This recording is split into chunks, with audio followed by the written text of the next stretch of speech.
سلامات سلامات سلامات سلامات دك عبيتي فهمت المديستي سلامتا يبتاعهم كلهم حزب تግራይ حزب ኤርትራ كمياتكم حتى كميكم كمينينا زي صومن زي تفطويهم حزب ኤርትራ تنقل نابله زمسرتو ወታደራዊ ቃልሲ ንደርጋውያን ዝደምሰሰ ዓብይ በዓል ሕሊፎር ኢናዮ ኢና ኣብዚ ዝሓለፈ ቀዳምን ሰንበትን ተጋሩ እውን ዓለም ሙሉእ የካቲት 11 ወታደራዊ ቃልሲ ህዝባዊ ወያነ ሓርነት ትግራይ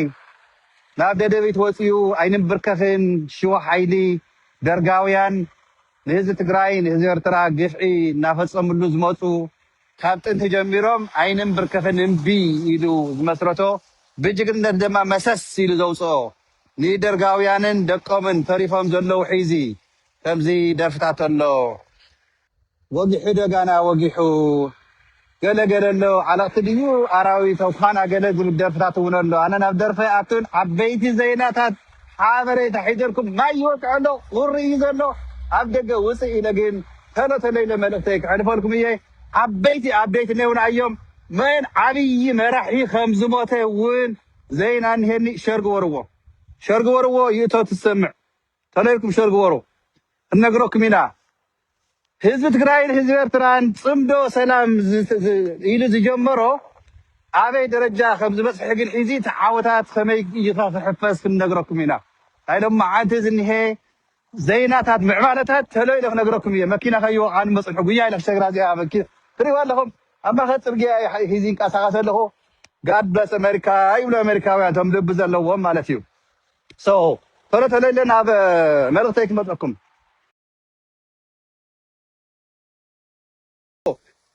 حادث نايتجراي جينوسايد نايتجراي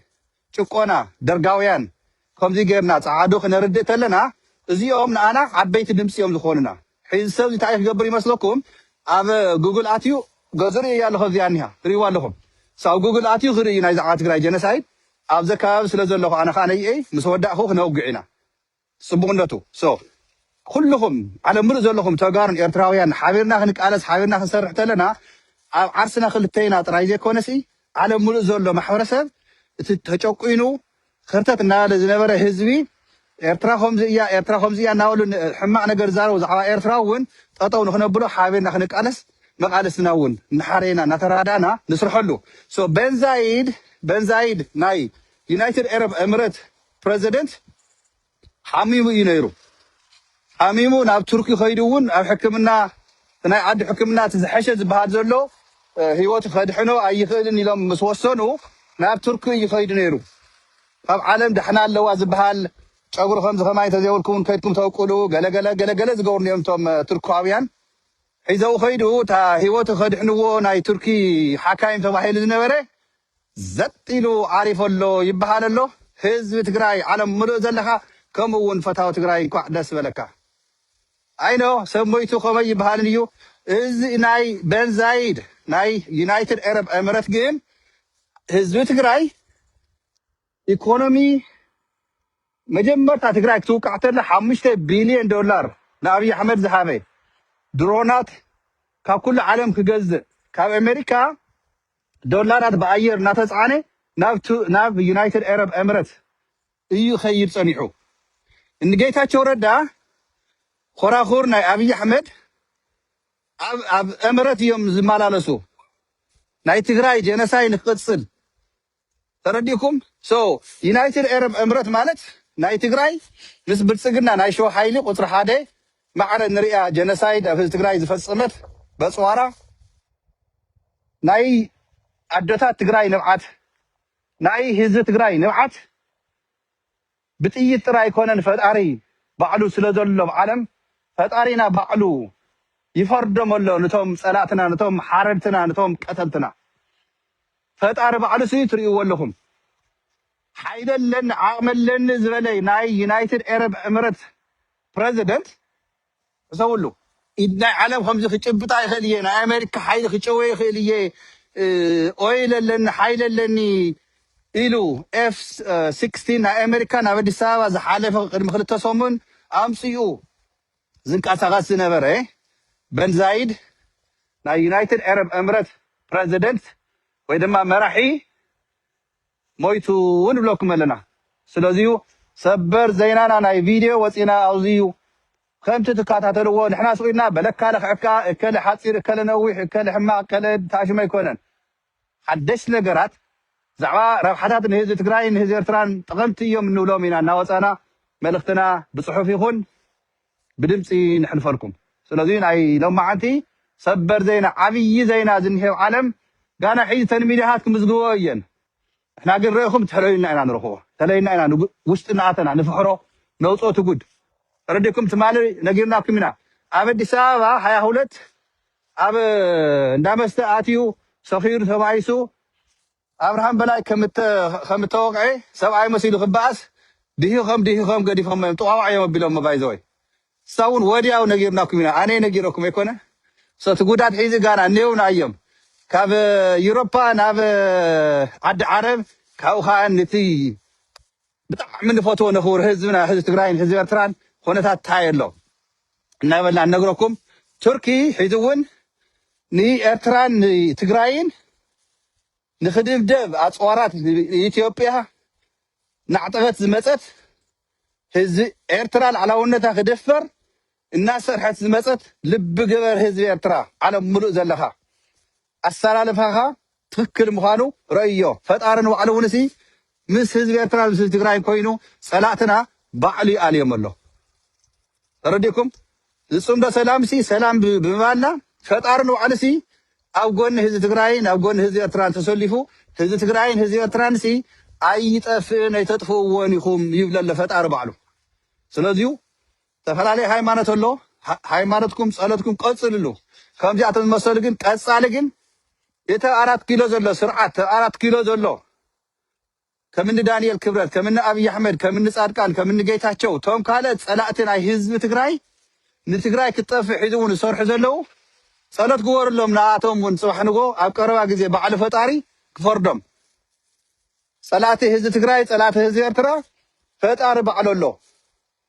ረኹሞ ብዘይ ጥይት ናይ ኤምራት መንግስቲ ፕሬዚደንት طيب الله زين أنا فايتاي باي ذا واي تزقرم سي أب تقرأي نبيتران بعالنا تعالن هالوي تقول ترى حاجة ناي أمارات ناي كلتي هاجر تقرأي من هاجر يا باي ذا واي الفيشال سلزي كونت يامبر هاجر يا ناي على سراويت هوا ناي على منقست هوا ኤርትራ خمو حيزي سراويت ኤርትራ نا تقرأي أتيوم أتنبين ثلاثة كفلا سراويت له وزته يبهال له እዚ ንሕር ሓቂ ኮይኑ ሓደ ትሕሶት ብጣዕሚ ዝገርም እዩ ኤርትራ ብኩሉ በቃ ከወንጀላ ዝምኩር ሃገር ኤርትራ ጣዕላውነታ ዝኽብር ግን ትግረዋ እዩ ምክንያቱ ኣሕዋትና እዮም ጎረቤትና እዮም ሃገሮም ተሰውዮም ዘምፅዎ ሃገር ላዕላውነቶም ዝደፍር ኣካል ንሕና እውን ስኡ ኢልና ንሪኦን ዝትፈልጥዎ ኣለኩም ግልፂ እዩ ምክንያቱ ፅባሕ ኤርትራውያን ትግራይ ክትህረም እንተላ ትግራይ ክትድፈር ከላ سوق يلو زدكس سوق يلو زحلف إرتراو خمسة اللي نرد عينا. زقند زي مالتيو. نايت سمدو مسكرنا كازيو. سلازيو نحنا سراوي إرترانا إحنا هاجرو سراوي تجراين هاجرو كخبر يتفطيرو. دخل التينا بحادة حريمة بحادة خطفوكم يا وين إنه أنتم خطفوكم يا زول حيلقن بحادة تسلفنا بحادة خانة يخن مكت كن مرش أب حادة شر تسويهم يوم ما يتحت نحواتنا. أمنا يدرجاويان مدن ساس مالتيو حيزون سراوي تجراين سراوي إرتران أدلاين تخوينو أحان تشرط زي سوء اللي خي انت أيو إلى حتى خمس ألف ناهم كلهم لب لكم تجارن إرتراويان مالتيه تجارن إرتراويان أو ساعات زيو تركي تحكموا حاسبات تدنورت ناي يونايتد عرب إمارات بريزيدنت بكا تشاو باي ذا واي انا مبزحت السوق موت له منقسته سماعات يوارسو بقى الله يمحرق له خبل يجبن يرجن لا فتارس لكاس النخا تسمع له خا نتا زنبعت الدوي نتا تقرويتي نتا نصحتي تقرويتي زدفري تጨጨፈ ህዝቢ ትግራይ ዘሳቂን ብጥሜት ሒዙን ልሕላ 1 ሚልዮን ጨኪኑ ደጋፊ ናይ ብልጽግና ኣብ ሸዋዝኒ ሓይሊ ኮይኑ ዝጸንሐ በንዛይድ መሐመድ በንዛይድ ናይ ቱርኪ ፕሬዚደንት ፈጣሪ ባዕሉ ወጊዝዎ ኣሎ እዚ ካን እቲ ዝነብዐ ህዝቢ ትግራይ እቲ ተሳቃይ ህዝቢ ትግራይ ፈጣሪ ባዕሉ ሰሚዕዎ ኣሎ ፍርዲ ናይ ፈጣሪ ባዕሉ መፅኡ ኣሎ ስለዚ ህዝቢ ኤርትራ ህዝቢ ትግራይ ኣየኻ ሓቢርና ንቃለስ ማለት ፍቅሪ ሰላም ነምፅእ ማለት ብሓደ ንንበር ማለት ረኢኻ ይበል ከመይ ሰምረልና ከም ዘሎ ትርእይዎ ኣለኹም ስለዚ ኣንቱም ዓፈር ፈር ትብሉ ዘለኹም ሚኪ ንኤርትራውያን በቃ እናደገፈ ንባዕሉ እውን ኤርትራዊ እዩ ከም ዝብሉ ኣነ እኮ ሕቡን ትግራዋይ ክኾን ከለኹ ትውልደይ ኤርትራዊ ተዝኸውን ደመይ ኤርትራዊ ተዝኸውን እውን ኮሪዐ ከም ኤርትራዊ ኮይነ እየ ክቃለስ ነይረ ግን ትግራዋይ ኣያነ ሕቡን ትግራዋይ ማለት እዩ ሕቡን ትግራዋይ ቁፅሪ ሓደ ድማ ደጋፊ ህዝባዊ ወያነ ሓርነት ትግራይ ስለዚ ሕወሓት ደመይ ትብሉ ሒዙ እውን ትማሊ ለያይ ሒዙ እውን ክደግማ እየ ሕወሓት ደመይ ትብሉ ሕወሓት ወይ ሞት ትብሉ ቀፅሉሉ ኣብ መስመር ክበለኹም ትክክለኛሃትኩም ከዓ ትክክለኛሃትኩም እዚ ለ ደስ ይበልኩም ናይ በንዛይድ መሐመድ በንዛይድ ናይ ቱርኪ ፕሬዚደንት ኦፊሻሊ ካብዚ ዓለም እዚ ተፈልዮም ኣለዉ ዓሪፎም ኣለዉ ኣብ ዝመፅ ዘሎ ሰዓታት መዓልትታት ናይዚኦም ሞት ናይዚኦም ሬሳ ወዘተ ክረድዮ ይርአን ያው ንሱ ነቲ ዓበይቲ ሚድያታት ክንገድፎ ኢና ንሕና ግን ንእሽተይ ንመስል ስራሕ ግን ንሰርሕ ኣየኹም ሓደ ክልተ ብሓደ ኮይንካ ክስለፍ ኤርትራውን ትግራዋይን ብሓደ ክትቃለስ የጥዕመልና እዩ ክንነብር ከዓ ግድን እዩ መብትና ከዓ እዩ ንክንነብር ርኢኹም ኢኹም ዝሓደ ፃዕዳ ብዝያ እናተዛረብኩ ብቋንቋይ ስታይ ዝብሎ ኣለኹ ይተረድና ቀለደስ ስልኮ ውፀቢሉ እዩ ሰላም ኢሉ ርኢኹም ኢኹም ስለዚ ኣምሁሩ ንኻለት እውን ሒዙ እውን ድሕር ኢልኩም ዝኣተኹም እንታይ እየ ዝብል ዘለኹ ናይ ዩናይትድ ኤረብ ኤምረት እትበሃል ሃገር መራሒ ዝነበረ መሐመድ በንዛይድ ዓሪፎ ኣሎ ሞይቱ ፈጣሪ ሂወቱ ወሲድዎ ኣሎ ስቃይ መከራ ናይ ህዝቢ ትግራይ ይኣኽለካ ኣብቅዕ ኢልዎ ኣሎ ባዕሉ ፈጣሪ ወሲድዎ ኣሎ ንተጋሩ ንኤርትራውያን ከጥፍ እየ ዝብል ዘሎ ብልፅግና ኦሮሞ ኣብ 4 ኪሎ ኮይኑ ንዚ ተዕጥቆ ዘለካ ንዚ ንትግራይን ንኤርትራን ከጥፍእ ተዳራጅዎ ዘለካ ሓይሊ ጠጠው ይበል ኢሉ ፈጣሪ ባዕሉ እቲ መስመር ንክቁረፅ ፈጣሪ ወሲድዎ ኣሎ ሂወቱ ስለዚ እዚ ዘይሕጉሶ እዚ ዘይሕብኖ ትግራዋይ ኤርትራዊ ተልዩ ንባዕሉ እውን ሸይጣን እዩ ማለት እዩ እዚ ግን ዓብይ ሓጎስ ዓብይ ዕድል እዩ ንተጋሩ ንኤርትራውያንን ምክንያቱ ኣብ ሽዋ ዝኔው ሓይሊ ፀላትና ከጥፍኡና ናብ ኣመራት እናተመላለሱ ዩናይትድ ኤረብ ኤምረት ድሮናት ይኹና ኣፅዋራት ይኹን ስንቂ ይኹን እቲ ናይ ወዲ በሻሻ ኣብይ ኣሕመድ ማለት እዩ ወዲ በሻሻ እንታይ ማለት እዩ ኢልኩም ዝሓተትኩም ሰባት ኣለኹም ብውሽጢ ትማሊ ወዲ በሻሻ ስለ ዝበልኩ ወዲ በሻሻ ክንብል ተለና ኣብይ ኣሕመድ ኢና ንብል ዘለና ኣብይ ኣሕመድ ዓሊ ናይ 4 ኪሎ ናይ ደርጋውያን ስርዓት ዝሓዘ ሙዚቃ ነየይ እቶም ደርጋውያንን እቶም ጎሓፋትን ሕሰውሉ መን እዮም እቶም ደርጋውያን ናይ ኣብይ ኣሕመድ ኮራኹርተ ኢልና ኮ ፍሉጣት ኮ እዮም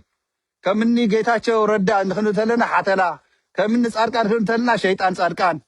ከምኒ ሰልጠነ ግርማይ ክንብል ተለና ዘይሰልጠነ ሓደ ጎሓፍ ሸያጥ ሃገር ተረዲእኩም ዲ ከምኒ ዳዊት ከበደ ክንብል ተለና ኣብ ካምፖ ኣብ ዓዲ ዓውን ብደርጊ ዝተወለደ ድቃላ ናይ ደርጊ ሒዝኻ ነየ ናይ ያሃቱ ትዝናበሎ ኣብ ኣዲስ ኣበባ ኮይኑ 100,000 ብወርሒ በብርሃን በላይ እናተኸፍለ ኣንጻር ትግራይ ተወጊሱ ዘሎ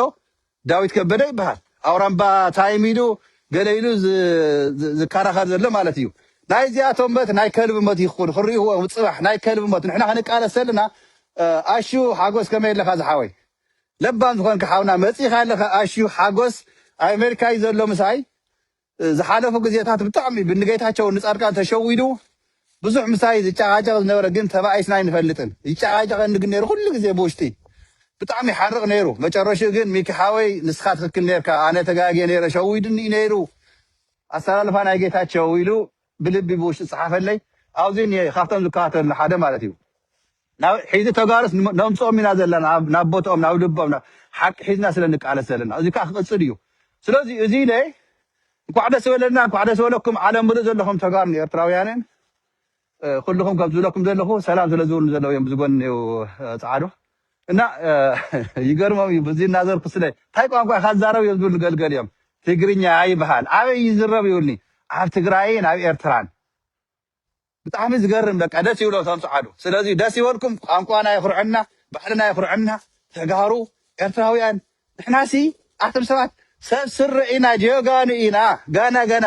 ወዲ በሻሻ ሒዙ ይምፃእ ክነሪአና ናይ ወዲ በሻሻ ሰራዊት ካብተን 11 ክፍለ ሰራዊት ክፍለ ዝሓዘንማ بمولئن نا تقرأي يصقعون ونني زقرمكم بمولئن نا تقرأي نا يرترا كلا أعتقد فنا يا أخي ميكس يا خويناتي وجر لي ولا خاقل قال يوم تمدنا قرقيا ميكس خويناتي وجر لأمريكا خوينو شرط قوي عشيت يقول له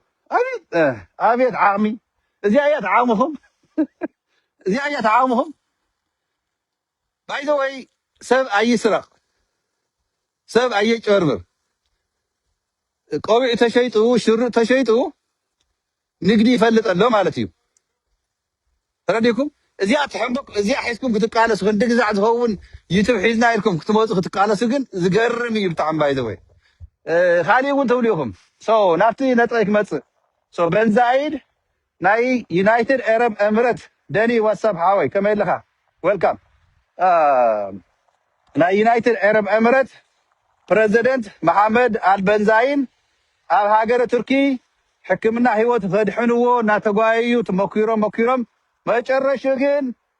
አሰላም አለይኩም ኢልዎም ኣሎ አሰላም አለይኩም ማለት ከይደሎ ናብ ገደሉ ጸላኢ ናይ ህዝቢ ትግራይ ናይ ህዝቢ ኤርትራን ናይ ዩናይትድ አረብ ኤሚሬት ፕሬዚደንት ፈጣሪ ባዕሉ ያኽለካ ኢሉ ህይወቱ አውቂዕዎ ኣሎ ኣነ ይምልከተንን ገደሉ እቶ ጸላኢ ናይ ህዝቢ ትግራይ ናይ ህዝቢ ኤርትራን ጸላኢ እንኳዕ ግን ደስ በለና ደስ በለኩም ዋይ ካሊ ማዓት ነይሩኒ ዘይና ባይዘወይ ሒዚ ካብ ቢሮ ወፂ ስራሕ ቁሪን ይሄ በቃ ይዳወይ ሓቂ ፀሓይ ቀንያስ ሒዚ ሓያል ቁሪ ትሪእዎ ኣለኹም ሰማይ ቀሪአኩም እዚያ ዝንቀሳቐስ ኣለኹ ቦታ ርእይዎ እዚያ ትመስል ንእሽተይ ግርና እውን ምንቅስቃሳት ፅቡቅ እዩ ግን ሓያል ዝሓሊ ስለዝኒሄ ቁሪ ገላበይ ገበርኩን አይዳወይ ነቃየርኩ ሓንቲ ኢደይ ናብ ጅባይ ሓንቲ ኢደይ ስልኪ ሒዘ ኣለኹ أيهم قارسنا يزيو ما يقول يستيقظ متى يقول له كنت حقوس قال لكم سكارو نمن تاي مكي بقى برتعي كات زارتون بقى انرجي يا احتم سوات انا هميه بقى بتاعمي سي ناتنا قارسي يكات 10 حدر هم ودو تግራይ كبي غيرهم علوم دم جيغاننا اتان حقوق حسم واح خلا كعما تግራው አይኮልኩ አታ ትሪ ወደ ዝሒል ነበር ዚ ትሪ ወለለهم ትሪ ወለለهم እዚ ትግራይ كعم خواكم تفطر كتجارو كعم تجروا يكونكو حكاية ولا زي كنا أمريكا تخوني كعها أمريكا وانا تولدكو كعكافتا نسحتي تجروا يتدو معصن تولدكو نتاع نسحتي بدأ تجراي نتاع نسحتي معصنا نتاع نسحتي تقوى زتقوى تطبق بدين بجير حاقي في حبيبة بمحزل الزوانات حازلك كادو نزي عدوك حدي ردكم دي باي ذا واي ما عليهم يا تراويانو تعال تهتدو أي خدوان تملي سمتوا أي نسوان تدرس لك هذيو بحالنا أنا يتقارن يسراوي يعني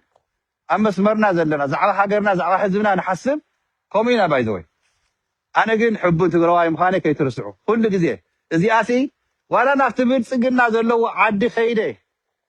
في الكاسة أستلخ زيس كاكساري شيء وتصير تري ولهم زيو فطوا كوينا أنا يبرسجلنا عرمي فلطمينا تم حاشا خروم حيز خات 4 علي وسدم لنا لكم لنا ترى لنا دلنا حسكم ندحوا هذا واحد دمتي عاوز لزلكم ما نايت حقواس ملكتيو ناي ندته يكونن وتداغات انها تخر قالتولو نا انا سي تግራይ عديس فطاري ني محمد البنزاين وسيدو والله ني جيتاچو نصادقان ان ابي احمد توم صلاته كلهم دانيال كبرت ماز كوني خا تعقسنا يزلو زلهو ماز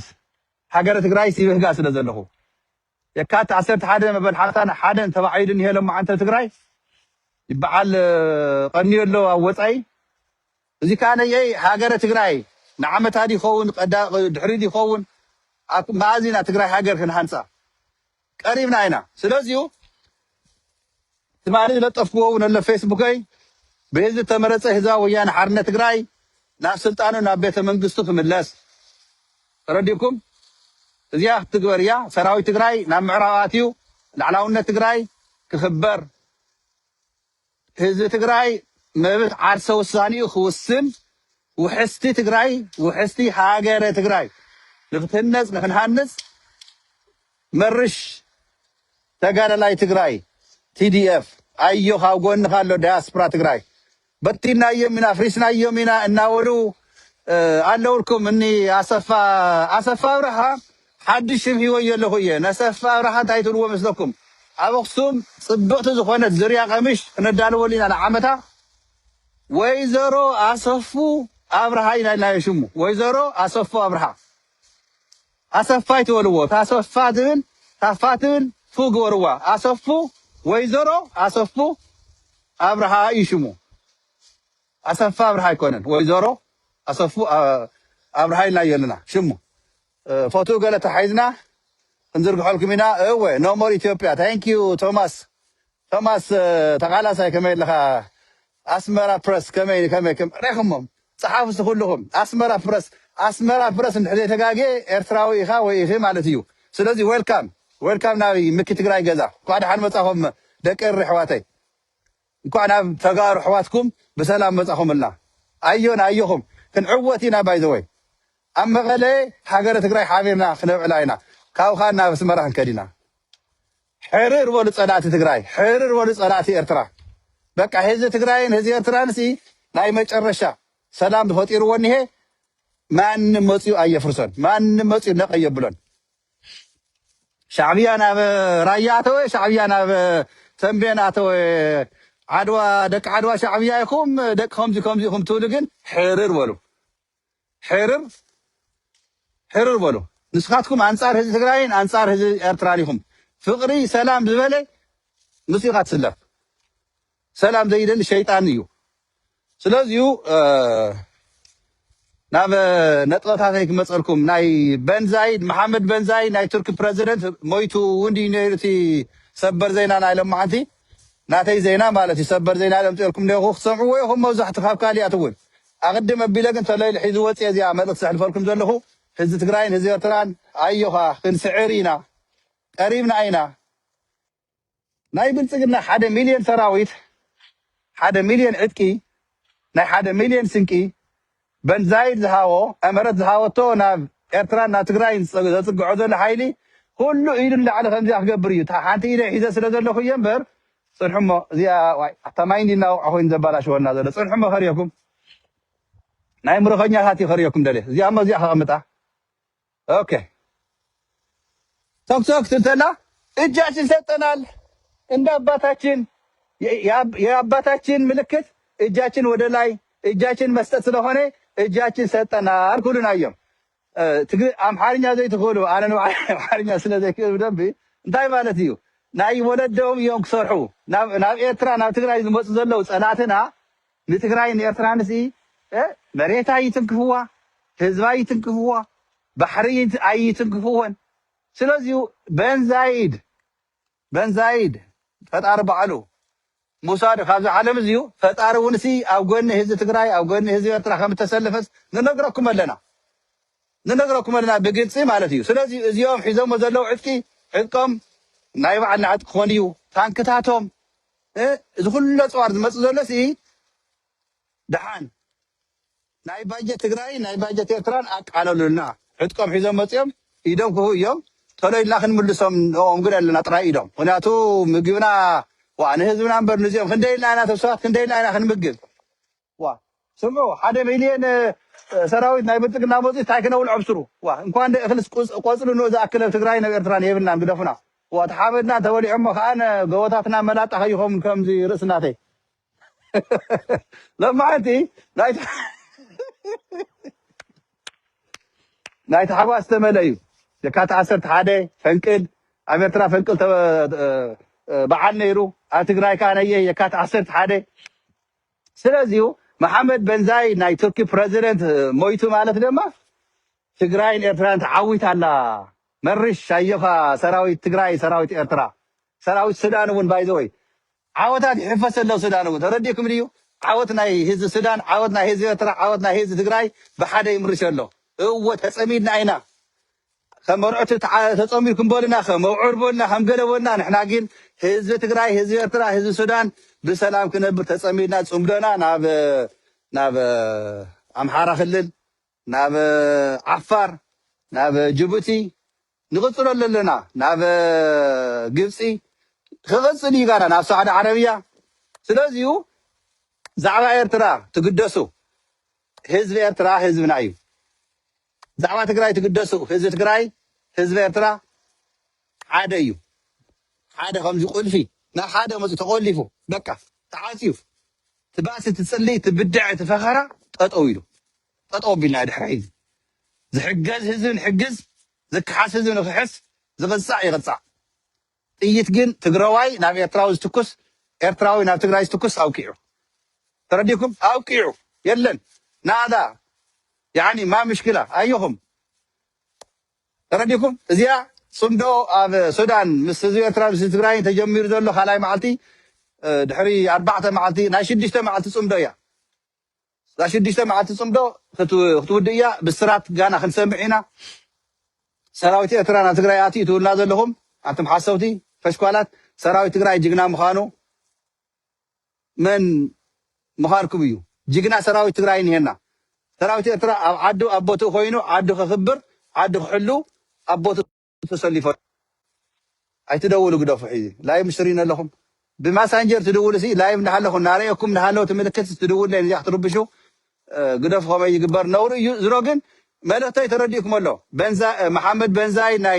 ናይ ዩናይትድ አረብ ኤምሬት ፕሬዚደንት ፈጣሪ ወሲድዎ ኣሎ ዓሪፎ ኣሎ ማስረጃ ገለገለ ሞርታ ከምኡ ኢኹም ትብሉ እዚኣ ተወዲኣ ኣላ ኣብርሃም በላይ ተቐጥቂጡ ኣሎ ዝሰካራም ካሊእ ዘይነታት ኣሎ ካሊእ እንታይ መልእክቲ ከሕልፈርኩም መስለኩም ናይ ብሓቂ ማለት እዩ ናይ ዛዕባ ጀነራል ታደሰ ወረደ ወቃሳታት ገለታት እናገበርናዮ ዝመፃና ሰሪሑልና ጀነራል ታደሰ ወረደ ሒዚ ናብ ቦትኡ መፅኡ ኣሎ ሕወሓት ናብ ቤተ መንግስቱ ክምለስ እዩ ሰራዊት ትግራይ ናብ ምዕራብ ካኣቲ እዩ ደቡባት ናይ ትግራይ ናይ ኤርትራ ተኩሲ የለን ናብ ትግራይ መፅአን ዝትኩሳ ኣየራት ድሮናት ናይ ብልፅግና ሰራዊት ትግራይ ሰራዊት ኤርትራ ሰራዊት ሱዳን ትምክቶም እዩ ትግራይ ምትንካፍ ማለት ሕብረታዊ ቃልሲ ይደጊ ኤርትራ ምትንካፍ እዩ ሱዳን ምትንካፍ እዩ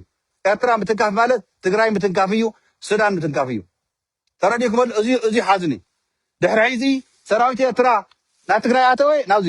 ኣያተወ እንደይበልካን ብልፅግና በዓልካ ተኣትዩ ሒዝማ ንሕና ፈቒድናሉ ማለት እዩ ንሕና ተጋሩ ዓድና ስለ ዝኾነ ሰራዊት ኤርትራ ፈቒድናሉ እንተኣትዩ ድሕሪ ሒዚ ንኣኻ ኣይምልከተካ ደቃ ተምሕርሕር ዘለካ ትግራዋይ ኤርትራዊ ዝሓድካ ንህዝብካን ንሃገርካን ንስኻ እውን ማዕረ ምስ ፀላእትና መዲብናካ ኢና ስለዚ ተዕገርግሩ ዘለኹም ተጋሩ ኤርትራውያንን ዩቱብ ከፊትኩም ፌስቡክ ከፊትኩም ትዊተር ድያ ገለታት ኣላ እታ ቲክቶክ እውን ጌርኩም እዚ ኩሉ ንሕና ኣቱር ሰባት ዝህዝብታት እዚማ ናብ ሓደ ክመፅእ ተሎ ፅምዶ ክንብል ተለና ካብ ፈለማ እውን ተረድአና ሰባት ክንነግረኩም ተለና ትፍክሩ ነርኩም ኣይኮነ ሒዚ ኸ ኣብ ቅያሕ መርሽ ወዲ እረ መርሽ ወዲ ትግራይ መርሽ ወዲ ሱዳን ኢልና ኣለና ቀፅለላ ቃልስኻ ቀፅል ኣዮኻ ንፀላእትና ሲ ረመፅ ኢኻ ኮይንካ እዮም ዘለካ ረመፅ እምቢታ ኢልካ ንፀላእቲ ፍቅሪ ናይ ህዝቢ ትግራይ ናይ ህዝቢ ኤርትራ ናይ ሱዳን ናብ ሓደ መፂእና መስዋእቲ ከይከፈልና ብጥይት ማለት እዩ መስዋእቲ ግን ሽማሽም ተዋሂቡና ተፀሪፍና ፀርፊ ግን ምንም ኣየንበርክኸና ንሕና እኮ ክንደይ ተፈተና ኮይና ህዝቢ ትግራይ ህዝቢ ኤርትራ ክንደይ ተፈተነ ህዝቢ እኮ እዩ ክንደይ መስዋእቲ ዝኸፈለ እኮ እዩ ንህዝቢ ኤርትራ መን እዩ እንካ ሃገርነትካ እንካውሰድ ባሕርካ እንካውሰድ ልሂብዎ ብቕልፅሙ እዮም ፅይዎ ህዝቢ ትግራይ እውን ከምኡ ስለዚ እዚ ህዝቢ እዚዩ ቃልሱ ዘናሽው ላዕላውነቱ ዘራስሑ ዘራኽሱ መን እዮም ፍለጥዎም መን ምዃኖም ስለዚ ተጋሩ ኤርትራውያን ክንቃለስ ከለና ክንቃለስ ዘለና ልቢ ክንገብር ኣለና ሓደ ትግራዋይ መፅኡ ንኤርትራውያን ይፀርፍ ዶ ካብኡ ተጋሩ ፀሪፎምና ኢሉ ከዓ ንተጋሩ ይፀርፍ ሓደ ኤርትራዊ መፅኡ ኢሉ ንተጋሩ ይፀርፍ ረኢኹሞም ዞም ኤርትራውያን ፀሪፎምና ከማንዲ እዮም ንፈልጦም ኢና ካ ይብሉካ እዚ እንታይ ይበሃል መስለኩም ኮነልካ ንምብኣስ ንኽልቱ ህዝቢ ኮነልካ ዝመንእሰይ እዝዩ እናተቃተለ ብጥይት እናተተኸወሰ ክነብር ድልየት ዘለዎም ኣለው እዮም ንዚኦም ከዓ እምቢ ኢልናዮም ኣለና ኣይንቕበለኩም እና ድሕሪ ሒዚ ስለዚዩ ኤርትራውያን ትዕግስተኛታት ኮይንኩም ለባማት ኮይንኩም ምስ ተጋሩ ትማየጡ ዘለኹም ኣነ ከም ሓደ ትግራዋይ ቀፅልሉ ይብለኩም ኣብ ጎንኹም ኣለና ንሕና እውን ድሕሪ ሒዚ ለኽበስበስ የለን ፀገማት ክመፁ ተለው ሓቢርና ኢና ንቃለሶም ሓቢርና ኢና ንምክቶም ልቢ ንግበር ياخلو تهزبنا ياخلنا كلنا سدت مكرا سقاي تايلايو عدنا نمعبل عدنا نعبي ايكونومينا عدنا تخرتنا نغورو تግራዋይ ኤርትራ ከይዱ ክንቃሳቀስ ከም ልቡ ኤርትራዊ ትግራይ ከይዱ ክንቃሳቀስ ከም ልቡ እዚ ተወሲኑ ተወዲኡ ጽባሕ ንጎ ካዚ ብተግባር ክንሪኦ ኢና ትግራይ ካሪ እያይ ካባይ ንላዕልሲ ናፍቱ ደውባት ናይ ትግራይ ናይ ኤርትራን ከይዱ በአካል ዝሪኦ ኣብዛ ዝሓለፈት ግዜ ዛ ወርሒ ዘይገበርኩላ ዝኒኹ ካባይ ንላዕሊ መንሪዋ ኣነ እኮ ባዕለይ ዊትነስ ኮየ ኣብቲ ቦታ ተንቀሳቂሰ ሪኤ ኩነታት ባዕለይ ንኣይሲ ከምዚ ንኣይስ መን ይኸርደኒ ኣብቲ ቦታ ከይደ ባዕለይ ሪኦ እየ فقر ناي تግራይ ناي السودان سي سوري ناي ኤርትራውያን ناي ተጋርነት በአካል ከይደ ዝሪኦ هو በአካል ከይደ ተገንዘብኩዎ ንዚያስ ዝቀየረ አካል የለም حقስ حقያ ተረዲኩም ሶ እዚ ላይ ከተኻል ሓሳዊ ኣይትገደሱ ዛዕባ ታደሰ ወረደ አማዓራሪና የለና ናቦቱ አትዩ ስርዓት ናይ ትግራይ ይማዓራር له ማዓራር እዩ ኣብ ቀጻሊ ዘይናይ ከም ጾርኩም እየ ሓደ ወደሎ ዓድግራት ዝቕመጥ ናይ ትግራይ ጸጥታ ሰርሕ እዩ ኤርትራውያንን ተጋሩን ቅርሺ እናተቀበለ ናብ ኣምጹለይ ናብ የመን ናብ ሳዑዲ ዓረብያ ናብ ሊብያ ናብ ገለና ባለ ዘጭፍጭፍን ዘቅትልን መሓውር ዝዘርግሕ ኣለና ናቱ ሰነድ ኣለኒ እዩ ተሰነድ ዝቅነስ ቀኒሰ ዝመዓራረ መዓራርየ ኣብ ፌስቡክ ፎቶኡን ሽሙን تزغورو زل جبناتنا تحيزق سؤالكم إيه إذا وديو أب تجربوا أيو أب عدقرات يزلوا نهزم عدقرات كمان نجاري الناس ساقي خمس مساء كده محيزش الدشتور حتى عصيرو بودات نايكالت كيوس من خميجرهم كم زوجو هاوس ربيت حيزن دجنا خميجرو معك إرسات يسرق كم زلوا تجربوا أيو عدقرات يزلوا ثم خافتم زلاقهم ونحيزي أب قيداتهم نهاتهم سنداتون يسرح له سو زيادة تحيزنا خونتات نايوستنا نايتجرايون حابرنا فنمصركم هنا كم زينا متن كم حابريتا متن تننقحكم كنلبكم هنا لباماتكم نقحاتكم هز تግራይ هز ኤርትራ حابريتات كن ስለዚ ሓጽረና ዝነበረ حابريتا ግን بدب ናገርና ካፍት ባይታ ኢና ነምጽልኩም ተሐቅነቱ እዚ ክትፈልጥዎ ኣለኩም ኩልኩም ተጋር ኤርትራውያንን ለባማትኩም ኢለኩም ኣለኹ ለብሙ ብልብኩም ተቃለሱ እቲ ናይ ውልቀ ሰባት ብድዕታት ከበኣስና ንተጋር ኤርትራውያንን ክፈላሊና ዝሰርሕዎ ዘሎ ስራሕቲ عاوزي اللي بقول لكم ذلك خواني لهم يوم سرحوا سرحت زيو خين عشو لبا ما تينا نايشوا زنه حيلي نايشوا سرعات نفلطين ايكونن نايشوا سرعاتكو تግራይን ለመዳሰስ ኤርትራን ለመደምሰስ ዝባል አምሓርኛ ትግራይ ንምድኻም ንምርጋጽ ኤርትራ ንምድምሳስ ካብ ኮይና ኤርትራ ባሕሪ ንምቁጻር እዩ ንሕና ተጋን ኤርትራውያን ብሓደ ስማዕሚና ተራዳዲና ረብሓታትና ዘይንገበሮ ተባሕሪ ንምንታይ ላዕላውነቱ ዝኽብር ትግራዋይ ኤርትራዊ እንተኾይኑ ትግራዋይ ኣብ ኤርትራ ከይዱ ንግድታት ዘይነግድ ብሓደ ዘይንቀሳቀሰሉ ተኾይኑ መልክልክሎ ኤርትራዊ ይኽልክሎ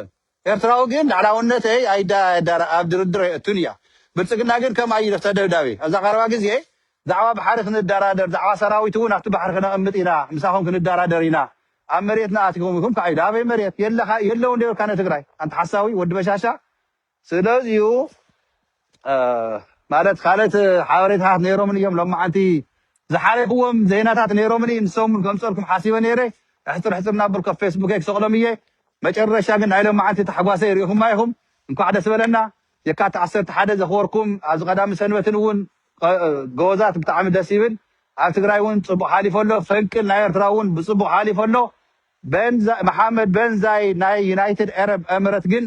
ፈጣሪ ባዕሉ ወሲድዎ ኣሎ ፀላኢ ናይ ህዝቢ ትግራይ ናይ ህዝቢ ኤርትራ ባዕሉ እውን የስተኻኸድ ይሕግዘና ስለ ዘሎ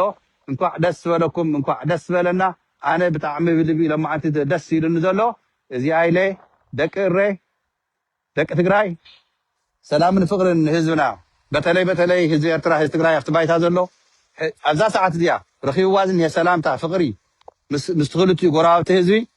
እዚኣ ንቐፅለላ ነዚኣ ከፍርስ ነዚኣ ከፍሽል ዝሰርሕ ዘሎ ኣብ ደገ ነዊሽን ዘሎ ትግራዋይ ኤርትራዊ ፀላኢ ናይ ህዝቢ ትግራይ ፀላኢ ናይ ህዝቢ ኤርትራ ሓቢርና ንመክቶ ስለዚሁ ካብ መቐለ ነስመራ ከስመራ ንመቐለ ካብ ዋሽንግተን ዲሲ ናብ ክልቲኡ ሃገር ትዝፅውዕ ዘለና ትግራይን ኤርትራን ፅባሕ ንግሆ ከም ልብና ክንመላለስ ኢና ብናይ ትግራይ ኣየር መገድና ብናይ ኤርትራ ኣየር መገዲ ናይ ባዕልና ኤርትራን ኤርላይንስ ትግራይ ኤርላይንስ ኢልና ንኸፍተሉ ንሕና ከም ልብና ንንቀሳቀሰሉ ክልተ ሃገር ጎረቤት ኮይኑ ብሰላም ዝነብረሉ ፅባሕ ንግሆ ብሰላም ዝኾነ ፅቡቅ ኩነታት ይፍጠር ስለ ዘሎ እታ ናይ ምዕራብ ጉዳይ ግን ክንጭርሻ ኢና ሒዚ ኣብ ጎንና ተሰለፍኩም ኩልኩም ኤርትራውያን ሱዳናውያን ካልኦት እውን يغنينا يقولكم قصلوا بسلام ببذلكم وناولكو هاي لما انت حوسس زلنا يتحواس لزنوري اذا يمثل سلام كل اللي بطعميه زخوركم بطعميه زفتوكم دك عدي معري دك تግራይ ከምውን ህዝቢ ኤርትራ ዓለም ሙሉእ ዘለኻ ሒዙውን ዋላ እንተ ተፀረፍና ኤርትራውያን ኣኽቢርካ ተባሂልና ሒዙውን ነኽብረኩም ንፈትወኩም ህዝቢ ኤርትራ ዓለም ሙሉእ ዘለኹም ህዝቢ ትግራይ ብጣዕሚ የኽብረኩም ይፈትወኩም ንስኻትኩም ምን ህዝቢ ትግራይ ከም ትፈትዎ ከም ተኽብርዎ ብደንቢ ዝርድአኒ يغنينا حوحات ناس الطانا ود ورد نابوتو سراوي تግራይ ናብ ምዕራብ ተማዛሪ ህዝብና ብሙሉ ናብ ዓዱ ኣብ ቀረባ ግዜ ከምቲ ትግበር ካን ከይትርስዑ አይኹም ሕወሓት ህዝቢ ትግራይ መሪፅዎ እዩ ሒዚ ድማ ናብ ስልጣን መሰሲሉ ከኣቱ እዩ ናይ ግዜ ጉዳይ እምበር ኣብዛ ቀረባ ግዜ እዚኣ ክትርእይዎ አይኹም መልእኽተይ እዚኣ ከይትርስዕዋ ሕወሓት ናብ ቦቱ ከኣቱ እዩ ሰራዊ ትግራይ ናብ ምዕራብ ከኣቱ እዩ ዘይቀሪ ጉዳይ እዩ ዘይቀሪ እዩ ኤርትራ ኣብ ጎንና ኣላ ሱዳን ኣብ ጎንና ኣላ ኣዮና እዚኣ ከይትርስዑ ብጣዕሚ እየ ዝፈትወኩም ብጣዕሚ እየ ዘኽብረኩም